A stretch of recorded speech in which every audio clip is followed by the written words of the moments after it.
Welcome to the Biscuits and Blurays podcast, where we watch Blu-rays and the biscuit is on a voyage to go where no biscuit's gone before. Sorry.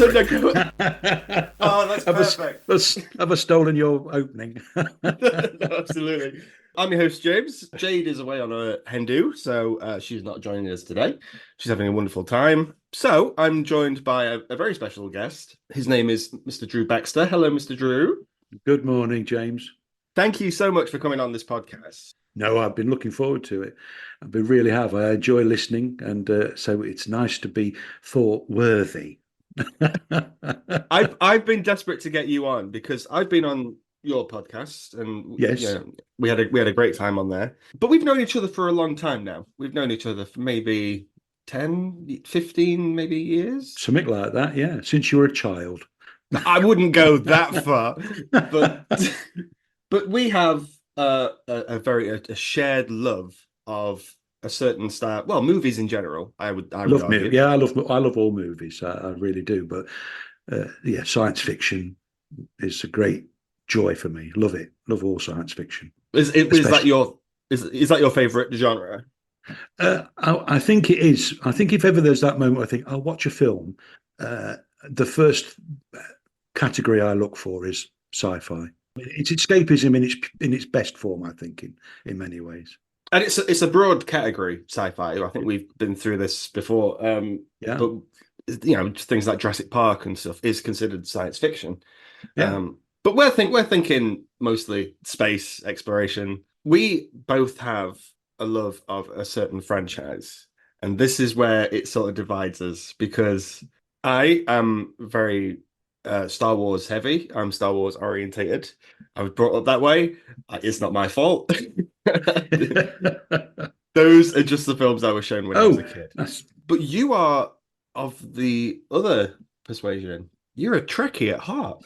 I am indeed. Not that I mean, I love Star Wars. Don't get me wrong. I'll lap it up. Even these days now, watching the new series that come on streaming services, I try and watch all of those. But I started watching Star Trek over 50 years ago. So, yeah, simple as that, really. It's just been there since I was a child, almost. Yeah. So you've grown up with Star Trek.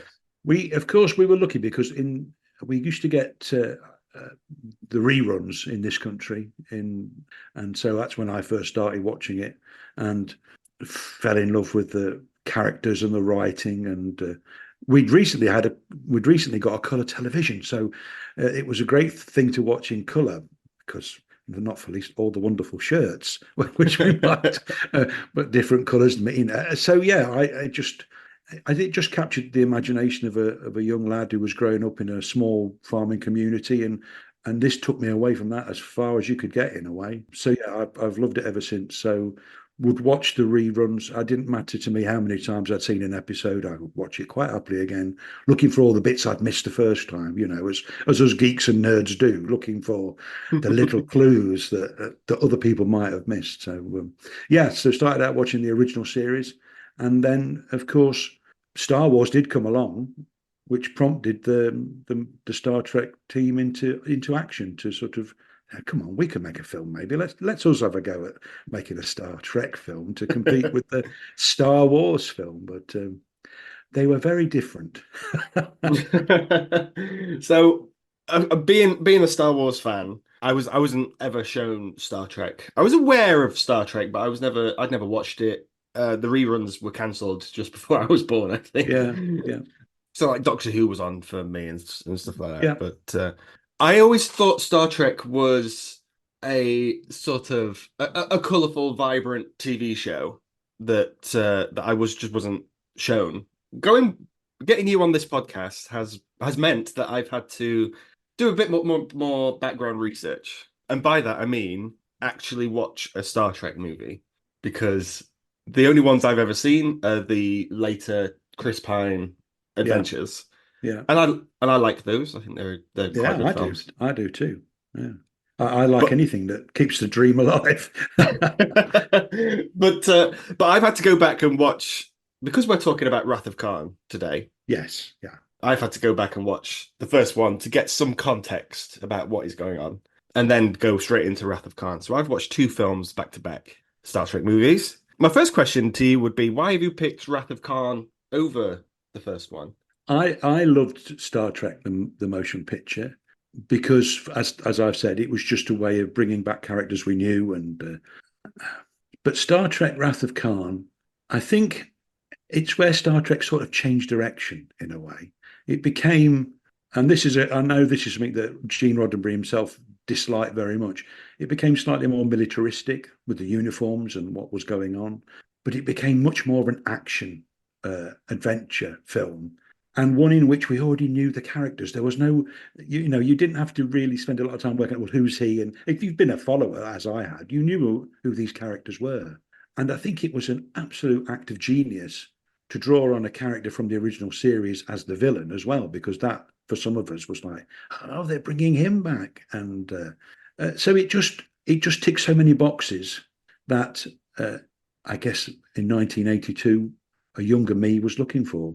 As I say, I think visually, Star Trek the motion picture is wonderful. I mean, some of those effects in that first film were absolutely cutting edge. Nothing had been done like that before. It was really well put together, but it was quite, the pace was different to Star Trek Wrath of Khan, can we Mm-hmm. say? So yeah, I pick Khan because it's where I think.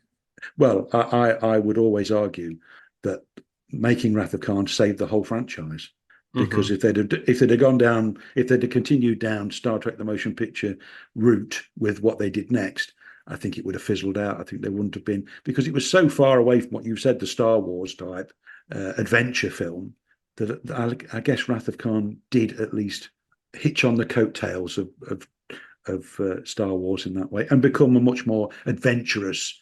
And the story was good, and the acting was good, and the music was good, and it just all fell into place. So yeah, it's my favourite, definitely. We should talk about the first one just a little bit. I know we're not talking about that film in this episode, but watching it last night for the first time ever, I Yeah. thought on the outside looking in, I appreciate the love for it, but it did not grab my attention at No, all. no, I It understand that. Yeah. Yeah, it was. I found it very slow. I found it very quite dry in the terms of like what I thought Star Trek was colorful and vibrant, and everyone's just in Yeah. like grey pajamas, It and was all muted, wasn't it? Yeah.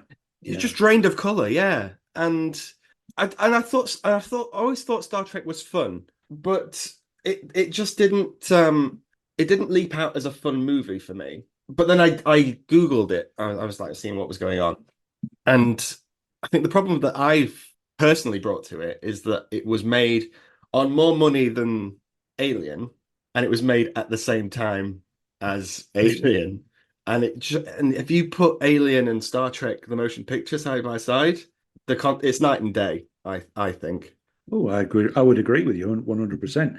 I think a lot of that is down to the degree of, shall we say, power that Gene Roddenberry still had in those days to try and achieve with the film what he wanted to achieve all along with the series, which was it's we're a Starfleet is about exploration and not about blowing things up and having battles in space. It was the antithesis to what everything else was. But as you say, it just wasn't. It wasn't that exciting. I have thought about this a lot. I think the only reason that I responded to it as well as I did is because I wasn't. Uh, I was already established in the world of Trek. I knew the characters, and I was just gagging to see them again. And up on the big screen, it was just, well, it's just another chance to extend my Trek experience. So I think perhaps those of us who love the franchise, we we perhaps overlooked some of the flaws that you're now pointing out because we just wanted to see Trek on the big screen. Mhm. And it was, but it was a success. It was a success. It was a financial success. It did do well. It won, Academy Award nominations, and so it got the franchise noticed, but it was never going to have a longevity. Not if, as you say, that beige, washed out vision was not going to hold anybody's attention. Which is why they, as I say, they basically well, they basically kicked Gene Roddenberry out of the room and said, "Let's do Trek our way, in Uh-huh. the way that a modern audience might respond to." Yeah. And I think it. I think I'm glad they did. Although he was the great bird of the universe, and without him there would have been no Star Trek. That there comes a point where you have to let go of your baby, Mm. and let it grow in some way. It's a similar situation to what George Lucas has done with Star Wars, then, is just sort of have it for a bit and it and then just let go of it. So the space seeds. That's a bit of an in joke, that one. For only Trekkies will get that. And uh, yeah, and look at it, still going, isn't it? We've still got Trek.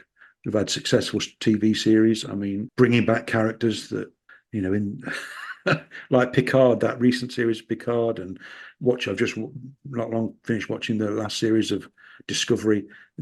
All these years on, I'm still fascinated by that universe. It still grips me, which is not bad for an old fella. Because I hadn't watched any of the TV show either.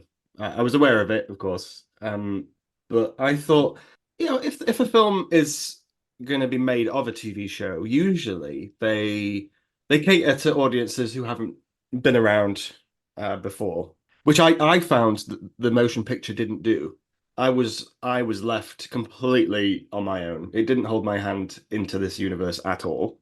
And then I was very happy when I popped Wrath of Khan into my DVD player to find that it's a different movie completely. Yeah, yeah, it is. I mean, it's bold, it's bright, it's loud, it's full of action. Again, if you've come from motion picture, you will now have a vague idea who the characters are and what roles they fulfill. So that's another little step that makes watching just getting yourself into the story even easier. And you didn't even have to. And the way they set up the storyline, you didn't even have to know there'd been an old episode where Khan had been in it, because they set that all out very clearly in the plot of the film. It is a really easy film to follow, I think, isn't it? Mm, And it moves along at a good pace. And I mean, there's loopholes in every story, isn't it? Have they ever written a film where there's not a loophole of something? But I tend to ignore all those. I just like to just engage with the adventure and enjoy it. And I could do that and still do that with Wrath of Khan. I'll watch it. I'll watch it at least twice a year still. really? Wow. Yeah, Okay. absolutely. Yeah, Yeah, and yeah. I'd pick which version I'd watch, because they've got different. There's director's cuts and things like that, as you know, with all these films. And so there are nights when I think, do I want to watch that scene? Maybe not tonight. So I'll watch the other version. Yeah, and I'll tell you what that scene is as we go along. Maybe you already know, but there we go. I don't think I do because I think I went completely theatrical cut on this one. Did you? Yeah, I think I did. Okay. If I did, it was completely by accident. I didn't know there was two different cuts. I'm not gonna lie. This. Well, I don't want to jump ahead too much, but the scene where they meet Khan for the first time and he drops those little Those SETI eels into the yeah, yeah. helmets. Yeah, Hmm. there is a cut. There is an extended cut where you actually see that creature going in Chekhov's ear completely, Oh, okay. rather than it just being near, and then they cut away to this. So things like little things like. Let's talk about the villain. He's appeared since. I think Benedict Cumberbatch has played Khan in Star Trek Into Darkness. Yeah, They hid that very well, but I think there was a big groan in the cinema when I saw it. Just like, oh no, really? yeah. I think the motion picture didn't. I don't think really had a villain. It had No, maybe like a presence that was sort of yeah. happening. But I think Star Trek Wrath of Khan is a much better film than the first one because purely because of the villain. He's great, isn't he? I mean, get a really old fashioned scene stealing superstar like Ricardo Montalban, who's got real presence and charisma, and his own chest, and let him just go for it. I mean, it was. I mean, some would say it's an over the top performance, but it fits right in, because a lot of the performances in Star Trek are a little bit over the top in a way, aren't they? Slightly. I mean, Shatner's not renowned for his restraint, is he? So let's be Well, honest. I mean, I was going to talk about Shatner separately. Yeah, but Um, we'll stick with Montalban then. Yeah, but I yeah.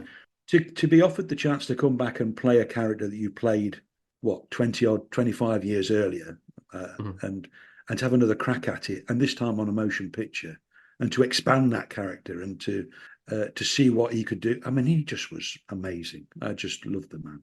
In the TV show, was the well, Khan essentially is looking for revenge against James T. Kirk. But in the TV show, is that what do you see that play out? What is happening?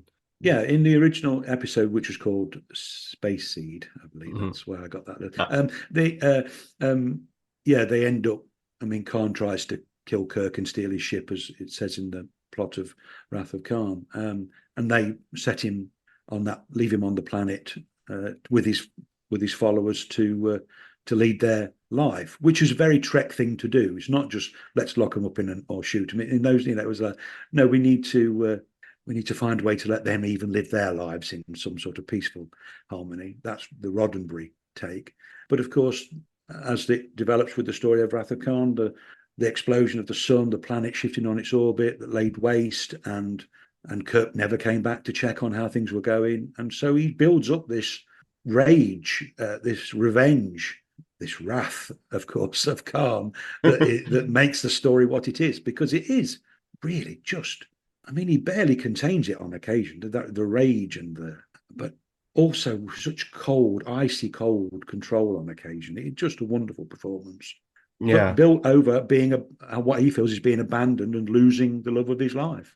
I think it could have gone one of two ways. It could have gone, okay, this villain is quite hammy, he's chewing the scenery, it's a bit panto, which I thought it was. I mean, the costume alone is that, I think. But that was his own chest, though. Let's be honest. I That mean, wasn't prosthetics. That was I his chest. credit to him for getting that out as long as he did. But Yeah, the villain was a thing that I really enjoyed in this film. As you said, yeah, he's charismatic though. I yeah. found, and he was completely watchable. As soon as he appeared, I didn't take my eyes off him, Hmm. and the chest was distracting, but in terms of a performance, yeah, I like because I didn't. My hand wasn't held in the first motion picture, and in Wrath of Khan, I thought, oh, okay. But I had a sense that this character had a history with Kirk, but Yeah, I didn't realize that he was in the TV show. I thought he was a new yeah, creation for the movie. Yeah, even if you're outside looking in, like I am, I thought, okay, I completely buy this. I think the performance is of a character who has been betrayed and is looking for a revenge. And yeah, I'm invested. Let's go. yeah. I mean, they really did a good job. That scene when they first meet, and Khan reveals himself and does that whole, you I don't know, but you I remember, Hmm. which is a bit of a joke as well, because in the original series, Khan didn't meet Chekhov, so that was a bit of a slip up there. But anyway, and then he goes into that. You mean you never told your captain? You never told him? And then he recites the actual reason why he's got this anger, and it is basically the plot of that episode. Yeah. So, from his point of view, I guess we should say. But yeah, there was no way, no doubt in that fact that this was genuine, and what a chance he was going to take. Now he'd got it to have his Mhm. revenge on James T. Kirk. I think it's good that Star Trek has a villain. I think Yeah, the ones that I've seen anyway, I think in the Chris Pine's one, they've always had someone there to sort of go against. Has the TV show always been like that? Have they always had a big? they've had. I mean, of course, across the years of the TV show, the ongoing villains were really like the Klingons or the Romulans, which in the day were sort of a bit like the Cold War. It was America versus Russia, and so they needed that enemy. And with the Romulans, they were the unseen enemy for such a long time as well. Mm, But there was always an enemy, or there was a super villain. There was, they met across the course of the series of Star Trek. They met gods. They met very powerful beings who could just create stuff. I mean, did you ever watch any of the Next Generation TV series?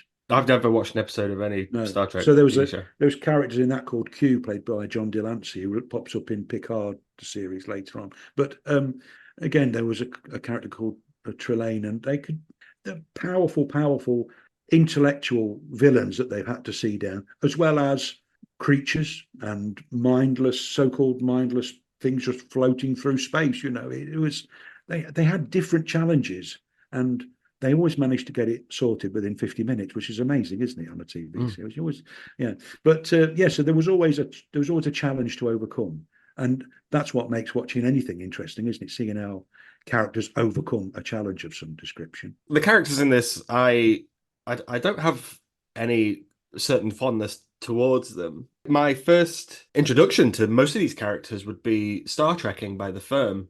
Yeah, The song that came out in the 90s that I was obsessed with. I was like, oh, James Kirk, Lieutenant Uhura and stuff. But there's a chemistry that this group of people have, and that was clear in the first one. It's clearer here. yeah, yes. It is a very. I mean, if I set aside for a moment all the it's been so well written about all the shenanigans behind the scenes, where some Mhm. of the actors didn't quite always get on screen. I think professionally, they were a brilliant ensemble, and they all knew what their part was, and they all just played it. I know, having met several of them in the subsequent years, they wouldn't have changed a thing really. They Mm. really love being part of what is television and cinematic history and friendships for them that have spanned those years until, of course, there's not many of them left now. But Mm. yeah, they did. It really did. You're right, and I'm glad you picked that up. That dynamic between them all really just was so easy, but so strong. There's a theme in this one though, and I thought I'm glad they addressed it because looking at pictures of the old TV show, everyone looks sprightly, everyone looks chipper, everyone looks young. And in the motion picture, I think they're still going for that sort of vibe, but the actors are slightly older.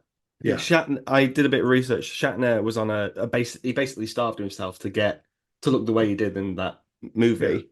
I'm glad that this one said, yeah, like characters they age. They yeah, get older. That's fine. There's a very good story beat where James Kirk is he's an admiral now. He's not a captain. He's an admiral, and he's collecting antiques, and he's slowing down a little bit. yeah. Did you think that was a good way for them to go with those characters? I thought it was the only way they could go because, I mean, literally, just to look at some of the actors, they are obviously getting older. I mean, DeForest Kelly especially was starting to show signs of his age. Um, but of course, if you're going to tell a story about something that's happening now related to something that happened in the past, there is a passage of time that has to have taken place. If he's left somebody in the past who's now coming back to his current time, you have to show there's been a passage of time, and I think that was a good way of doing it. And of course, um, I think there's a wonderful line in it where Dr. McCoy says to Kirk, don't just sit here and get as old as all this collection of antiques you've got around. Aging is you do get older, but you don't have to get old, sort of thing. And of course, we sort of find right at the end of the film, without wanting to spoil it too much, that actually ends up taking the Doctor's advice in a way. There's an introduction of some new characters here. I didn't realize that this was Kirstie Alley's first First film, movie. Yeah, yeah, yeah, I recognized her from Drop Dead Gorgeous, I think, and Look Who's Talking. I was like, oh, it's the Look yeah, Who's Talking lady. Yeah, there's a group of trainees essentially that they've got to look after, yeah, and I think this is where the stakes have been raised slightly. They've turned it up a little bit. Is that when there is a distress call that they have to go out and help, they're the only ones in the quadrant, but they are surrounded by trainees and new blood, essentially, in the Starfleet yeah. quarters. I thought that was very interesting. I think it was a good thing to give them, but as the story progressed, I thought, yeah, these stakes are very high, and the only ones really dealing with it are the original gang. Yes. You mean the opening scene where they're all going to rescue the Kobayashi Maru, and it's all the trainees on the.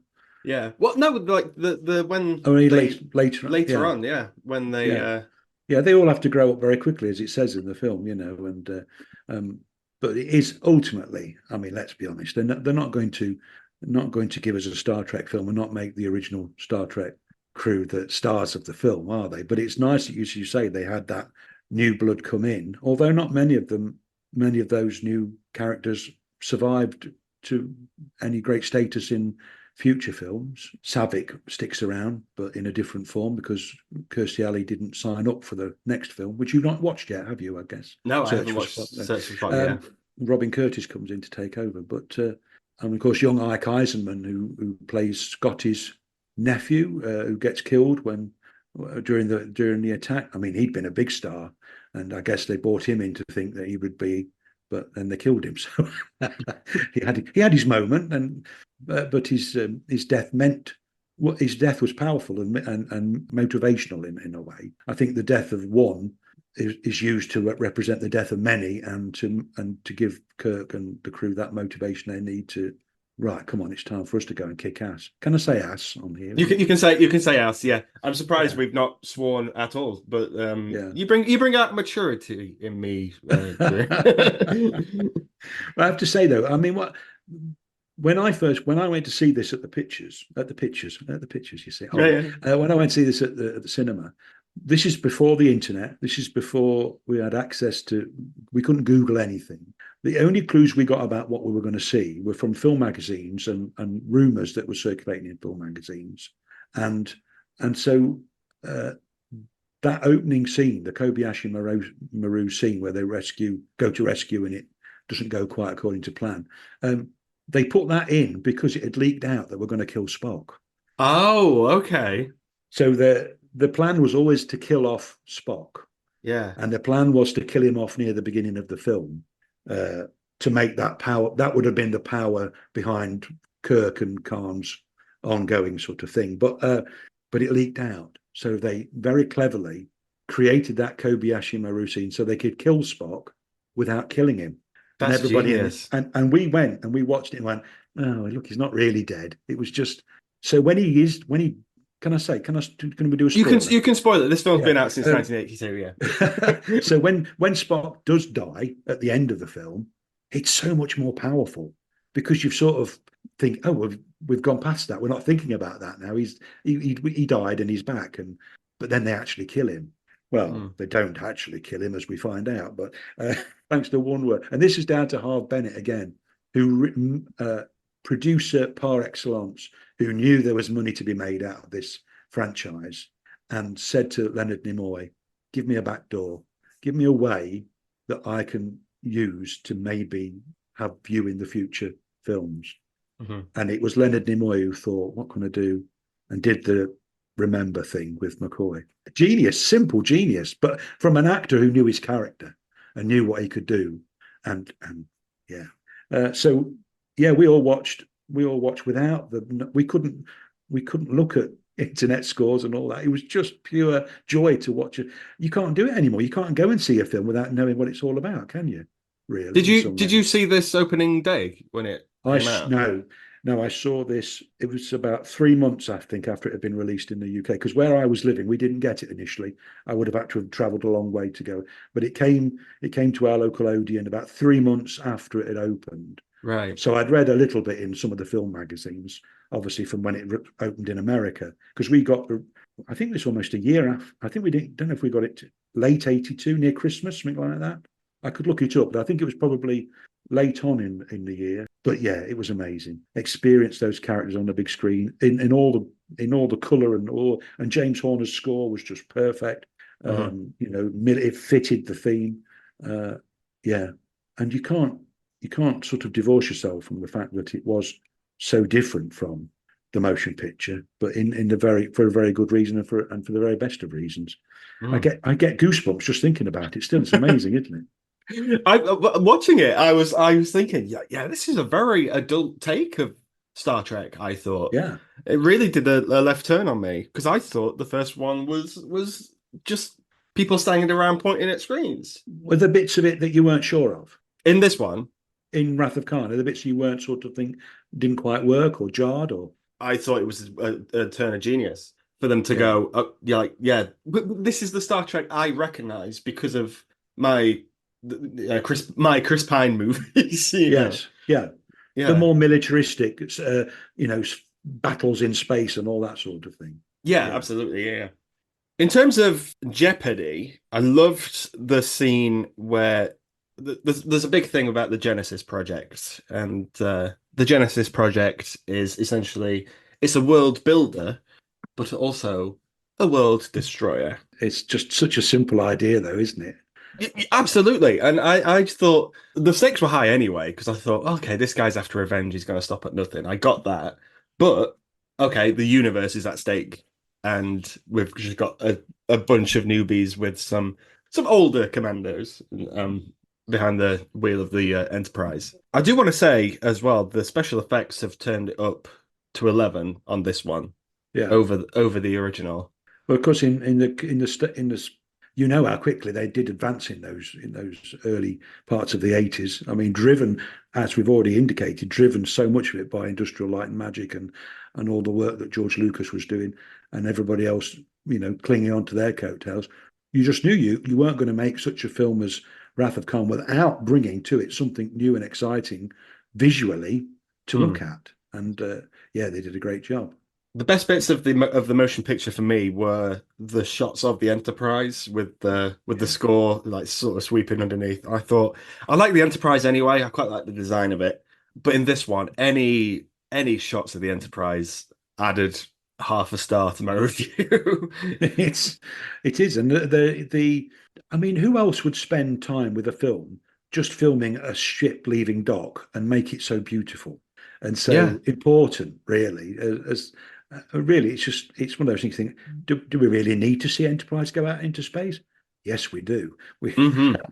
let's do it, and let's give it some really beautiful music, and let's Yeah. make it graceful and almost the antithesis to what's going to come later uh, when when all hell breaks loose. I think the Enterprise is, I don't want to use that cliche, but I'm going to. It's a character in itself. Yeah, It's the reason all these people are together. yeah. They're loyal to the captain and the crew and stuff, but they are loyal to the ship, which they do love. Which is why you should watch the next film, The Search for Oh, Spock. okay, You should really watch The Search for Spock. And I'm not going to say why you should watch it, but yeah. okay. I know. Spock returns. I know he's okay.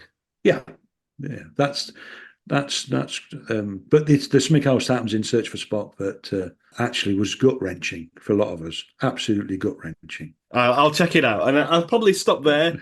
But I would like to go into maybe some of the Picard stuff because I think Patrick Stewart's a very watchable actor. Yeah, Um, are you a T Kirk fan? Are you a Picard? and Uh, both. I mean, so we had the revival of the motion pictures, and then of course we got this news there was going to be a new TV series, a Star Trek TV series, and we got Next Generation, and uh, just had to watch it. You just had to watch it, and mhm. new lots of new characters to get to know and to understand how they all work together as a team. But it didn't take long for me to buy into that, and I was sold on Picard as a captain, and I had never compared him and Kirk. I don't. I'm not sure that's always a useful thing to do. Well, they are individual human beings, so they're Mm, bound to be different in the way they do the job. And of course, the Kirk we saw in the films later on is much more relaxed about. Even though he desperately wants command, he's much more relaxed in the role. mm, Whereas Picard at the beginning, of course, is still not even sure his uniform is right. We're always twitching his uniform, and so there's that sense with Kirk that he's safe, he knows who he is, he's happy in his own skin. When Picard's got a lot to prove, and goes on to prove it over, not only the Next Generation, but then the Next Generation films, and then to come back with Picard, which was a masterstroke and also a beautiful thing to watch.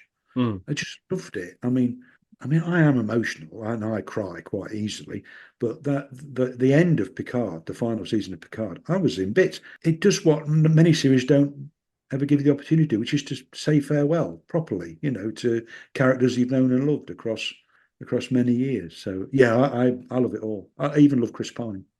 There's nothing wrong with Chris Pine. I think he's got a No, no, lot. those films are brilliant, and what's his name playing Doctor McCoy? Carl Urban, is that Urban, yeah, yeah, yeah. yeah. Carl Urban.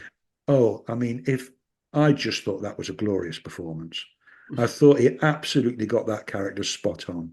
Hmm. And wasn't I wasn't initially a fan of Simon Pegg Scotty, but it grew on me, you know. But no, it was just it's more Trek, and more Trek is always welcome. But you can see even in the Chris Pine in that universe, it's directly plugged into Wrath of Khan, and it all comes. That's the root, isn't it? That's the seed that has grown this Yeah. franchise. We should talk about Shatner just real quick. Shatner is, of course, an actor who is quite unique in the way, in certain ways, he talks like that. It's very mannered. It's very him.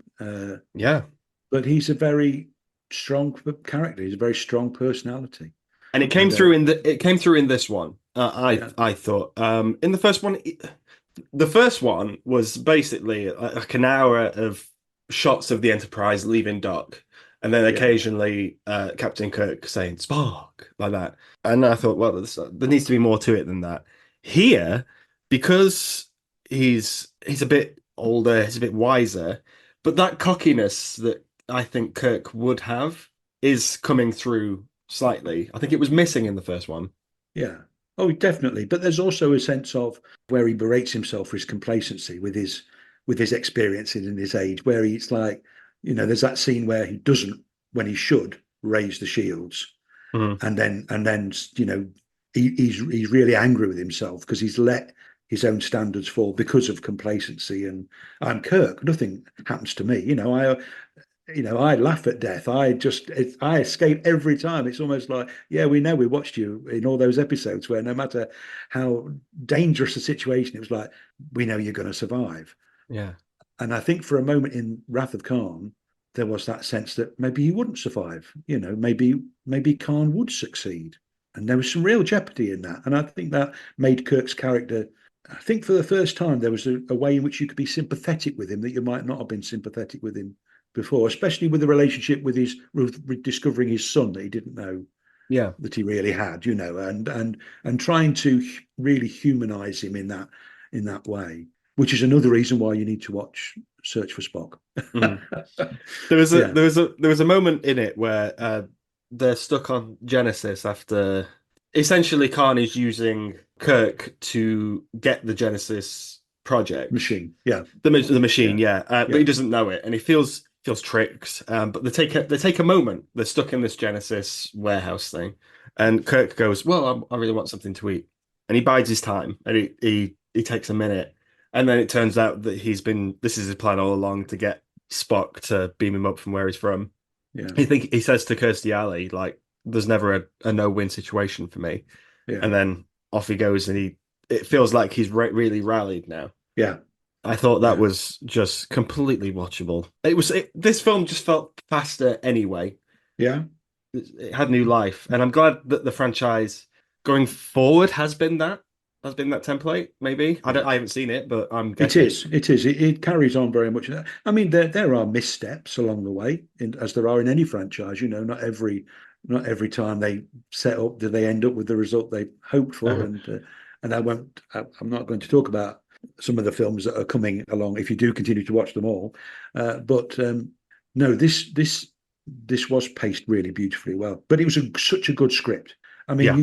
you don't have a good film without a good script, and Nicholas Meyer's input into this should not be overlooked. He knew what he wanted out of this film, and he what he wanted was that sense of jeopardy. It's like with the battle in the Mutara Nebula, where the two ships are in there and they've got no scanners, you know, and Hmm. that was two submarines in an old war film. That's how he saw it. You know, it's that run silent, run deep type thing where you're not quite sure where the enemy is, and you drop a. He just knew how to amp up that. I mean, it was. I was on the edge of my seat. I still am when I watch it. I still, you know, even though I know how it's going to end, it was so beautifully shot, and the suspense was there. And those moments when the music stopped and it went almost quiet, brilliantly done. Brilliantly done. Spock at the end of this film. Yeah, There's two moments in this film that I think really stand out. The moment where Khan is monologuing, and then it's like, and it feels like he's got the upper hand, and there's the scream that rallies across the universe is. The car. Yeah, that one. Yeah. Yeah, yeah. I know obviously it's symbolic, like he's that Kirk is filled with now this much rage and he feels like he's really losing. He lets out this scream and it goes across the universe. So, But so it, I might interrupt, but there's a swap there, isn't there? Because Kirk lets out this visceral scream, and Khan relaxes back as if it's yeah, done. And it's like there's the change there. The wrath is no longer Khan's. The wrath is now Kirk's. yeah. Just a very wonderful little moment. You're right. I love it. Yeah, that was great. I knew that was coming. I didn't know the weight behind it. Yeah, But watching it for the first time with some context, I thought, yeah, that is powerful stuff. yeah, But also, I knew that Spock wasn't gonna survive this one. I yeah. don't know that information came to me, maybe from Family Guy or something like that. I knew he Right. wasn't gonna last. How did you feel when Spock sacrificed himself at the end of this one? I was devastated. I mean, I literally, and I wasn't alone. I was sat in a cinema surrounded by people who loved Star Trek perhaps as much as I, if not more. And there were grown men. We were crying. We'd lost we'd lost our beloved, the most beloved character in the franchise was Spock. There's no, you can't argue that. I mean, it was an iconic creation, and as much as for a while that Nimoy hated it, he grew to understand that and love that character, Mm. and so when his character died, it was just devastating, just absolutely devastating. And of course, we didn't know at that point there was this plan maybe to bring him back. We thought that was it, Yeah. that it was done. And you do think, but how can you do Star Trek without Spock? Hmm. Because Kirk, Spock, and McCoy are three parts of one thing. They don't work without each other, in my Hmm. opinion. Uh, you've got the rash, captain who's ready to go and fight, and you've got the logic of Spock, and then you've got the very human McCoy. Yeah. Are you really sure we're clever enough to deal with this sort of, that sort of, like the Jiminy Cricket in your ear? Are you really sure, Jim, that we should be doing this? Those three together just made a character as a whole, really. And that doesn't, I don't want to diminish what the rest of the actors brought to it, because they all did bring something brilliant to it. Scotty, actually, Scotty's probably my favorite character, but those three. So in my head, I'm thinking Spock has died, Trek has died, because you Right. can't do this without Spock. You can't do it without Nimoy.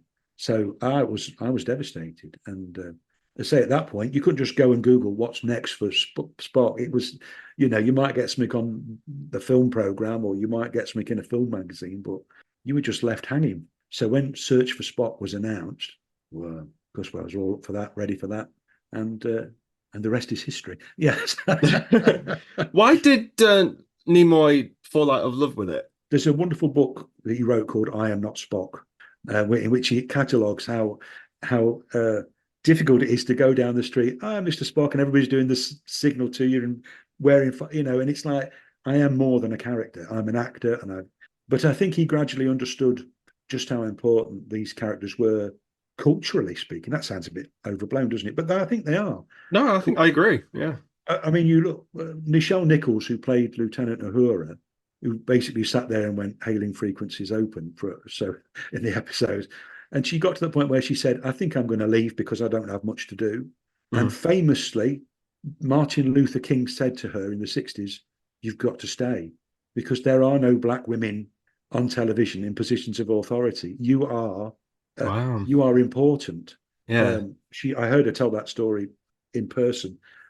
So there is a cultural significance to Trek that I think it would be too boring to go into for your podcast. But I've heard this said recently, and I think it's absolutely right. People complaining that Star Trek has gone woke. Right. Star Trek was always woke. Star Trek was Yeah. Star Trek had gay characters, and they talked about racism. They talked about all sorts of things long before anybody else was talking about it. So yeah, it's a great. There's a lot of humanity in Spock, even though he's an alien. Yeah. I felt the weight of it. And even if I didn't have a connection to these characters that you do, for instance, I can appreciate that this is a very important character who is has put his life on the line for not just the ship that he's loyal to, but his friends Yeah, and his essentially his family. yeah. Because as he says quite famously, the needs of the many outweigh the needs of the few. You Yeah. know, it's one of those taglines that everybody seems to know from the film, and that's what it was just a logical thing to do. My life at the balance of all these lives, it's a no-brainer for somebody who lives his life logically, is it? I mean, what other choice would you make? So yeah, it was devastating to think that Yeah. that had been lost. I really did not think how would it survive without him, and luckily Yeah. it didn't have to. Well, I will say that the one thing that did take it out of me a bit is that this radiation chamber that Spock has walked into, that no one can go through and no radiation can come out. It had a revolving door. Yeah, yeah. I don't. I Do you remember me mentioning loopholes earlier on in this? yeah, I was like, that wouldn't. A revolving door famously has a compartment where you go in and it flips around, so the Yeah, radiation would just. yeah, I don't know. I always thought that was ridiculous, but yeah, I put that to one side to feel the love that this character had, and yeah. he had a great send off as well. I mean, for some, a little bit over sentimental, but uh, actually, I watch it now and I still have a tear in my eye because of what it meant. I think what happens when I watch it now is I go back to sitting in that cinema, 40 something years ago. I think it's the impact is still was quite visceral then, and it's still part of my when I view the film. It sort of takes me back to that moment. But yeah, it was. There's bagpipes, isn't there? Yeah, there is bagpipes. Yeah, yeah. They play Amazing Grace. Of course, Scott Amazing is the Grace. one playing them. Yeah, Oh, of course. I mean, even though he's Canadian, not Scottish, but in real life he was. But but he was. I just think, well, at the time you sort of accept it, and he deserved that. And but yeah, I think if they were, I think if they didn't remake it, of course, because the Khan in the Chris Pine, they did a completely different sort of story in a way. But yeah, I think if they were looking at it now, they might have slightly changed the way they dealt with that, make it a little bit less sentimental. But I don't know. Maybe it's just the only way it could have been done at the time, and it worked. Mm. Maybe as I got older, I thought maybe it didn't quite need that. But that's just me. Star Trek: Wrath of Khan. Is it better than Space Jam for you? Uh, well, I'm going to have to say yes, aren't I? Obviously, but not that I don't like Space Jam, but yes, it's one of my favourite films of all time. If they were doing a Desert Island DVDs, Yeah. Desert Island Blu-rays, it would be the one I would rush to save from the waves. If every other Blu-ray was being taken, that would be the one I would want, because I know I can watch it and I will never ever grow tired of watching it, because of that fact that I have so much love for the characters and the genre and the universe in which it's set. I just still think at my advancing age, it's still nice that I find somewhere I can escape and just I'm out there in space with them. God, I am an old fool, aren't I? When I talk like this. But don't you think we need that? Don't you think we all need We all need an an escape? escape. Yeah, Absolutely. and Yeah, so yeah. that's mine. It's not as funny as Space Jam, is it? It had moments of levity in this. Yeah, yeah. Yeah, They but and but yeah, no, sorry, James, it's not for me. I'll leave you Space Jam and I'll take Wrath of Khan if that's okay. but I kind of here's the thing. I want to take Wrath of Khan as well. I loved it. I loved it. I think maybe I let my guard down a little bit after the motion picture. I thought they can't keep doing this. There's no way. Yeah, And then I put Wrath of Khan on, and I was very pleasantly surprised. And I was rooting for every character. yeah, yeah, I completely understood the villain's what his goal was. I yeah. got his side of it. It I was no, need there was no, it was no stretch of imagination to completely get why he was so bent on revenge, was there? It was no stretch of imagination. It was he'd lost the woman he loved. yeah, He felt betrayed, and there was the man in front of him who was the we cause did of his it, yeah. pain. Why not take your revenge? Simple story, brilliantly told. But even the space battle stuff, I thought, yeah, that's what this needs. That's the Star Yeah, Trek. That's what I recognize as Star Trek. Yeah, I had a great time with it, and I will go forward with some of them. I think good. I Do heard. the next do the next two at least Okay, because well, they complete a sort of arc, a story arc for you, really. right, okay, Yeah, because I have heard a Star Trek fan once told me that if you're going to watch the movies, you have to the odd ones are not very good, but the even ones are. that's what a lot of people say. But you two, three, and four work together with a sort of an arc that plays out brilliantly. I would always recommend that you watch two, three, and four and miss five. You can miss five, Okay. definitely. Yeah, just a quick question then, as we're wrapping up. It's been a pleasure having you on, No, thank you for um, having me. I've loved it. and I could listen to you talk about Star Trek all day. Well, If we can arrange that. in a perfect world, we do a back and forth. I'd like to carry this on because I feel like I owe it to you. I think to I want to. I'm a Star Wars guy, fine, whatever. But Star Trek, it's always interested me in a way. But like, I am interested now, and it's because of this film, and it's your fault that I'm now feeling this way. It's not betrayal to Star Wars. I don't understand. It's to me, it's a confected argument that you can't like both. You can Yeah, like Star Wars and you can like Star Trek in different ways and for different reasons. I went to see Star Wars in 1970, what, seven? seven. So Yeah. I'd seen Star Wars before the Star Trek film was ever. So I love Star Wars, Mhm. um, and I love Star Trek. I don't think it has to be a what. It's not a mutual. It's not a battle where you can only have one of them in your life. Have them both, James. Have Yeah, them both, and watch. As I say, I'd be interested to see what you think after you watch the next two. Maybe we could have another little chat about that. yeah. Maybe not on the podcast, but but yeah, it'd be interesting how you feel that the story arc, whether you feel it's as complete a story arc as I feel it is. But I'll leave that to you to discover. What is Star Trek to you? What does it mean to you? Oh wow, what a difficult question. What a good question.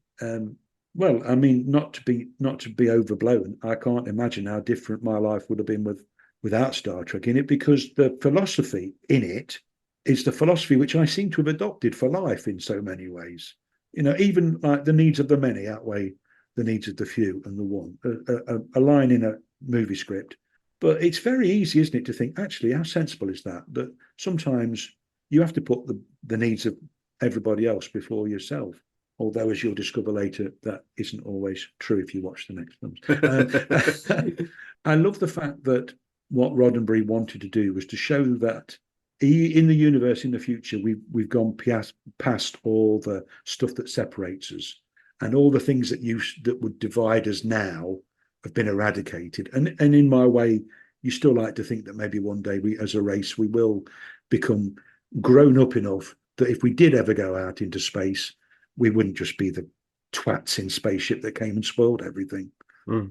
That we would be a bit more open to diversity in all its forms, and that's what he wanted. So it makes me think about things that I think everybody should think about in the way we look at the world, the planet, the people in it. Wow, this is like a therapy session, isn't But it? that's what Andy said.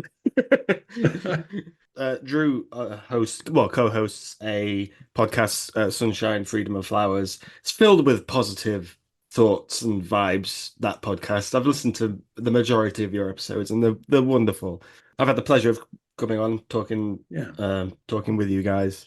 But Andy, your co-host, came on to talk about Jurassic Park and yes, what that film meant for him, and the the joy I get out of this podcast is I talk about films with the people I love. Jade being the top of that list, absolutely. absolutely. But getting guests on, it gives me a chance to talk to people about something that they are passionate about. And that's why I needed you to come on to talk about Star Trek. I've let the guests pick the films they want to talk about this season, and I thought that's a smart move on my part because there's a passion that because I'm not recording this video, I'm recording the audio. there's an excitement that you have talking about Star Trek that is infectious, and every guest I've spoke to this season has had that passion, and that's what it's fulfilling. I could do this. Like I said, I could do this all day. Well, keep going, keep finding people with passion, because, as you said, that's what we do. And we want to talk about positives. We want to talk about the things that make life better, and Yeah, and the arts in general. God, I can't imagine. Can you imagine a world without theatre or cinema or music or literature? What a dull world it would be. yeah. And so yeah, I love the movies. I love all movies. I even love bad movies, because there's even in a bad movie there's something that is entertaining or that distracts you from other stuff. Mhm. So yeah, and I love Star Trek probably best of all. Drew, thank you so much for coming on this No, podcast. thank you for inviting me. I've loved it. Hey, who knows? You might come back when I talk about the third and fourth one, if, eventually. Do please watch. And if anybody hasn't watched Wrath of Khan, you don't have to know Star Trek. I think, as James has said, it is a film you can watch and pick up on very quickly who the characters are, and it really is a very well told story. A good space war film almost. Yeah, Yeah, absolutely, yeah. It felt very naval, and yeah. I'm there for That's that. Yeah, exactly the right theme. That's what he was going for. Yeah. yeah. It's Wrath of Khan. Is it better than Space Jam? Let us know what you think. Drew, as always, thank you so much for coming on and talking with us. And you will always be welcome on this podcast. Bless you, James. But thanks for listening, guys. Thank you, James. Live long and prosper.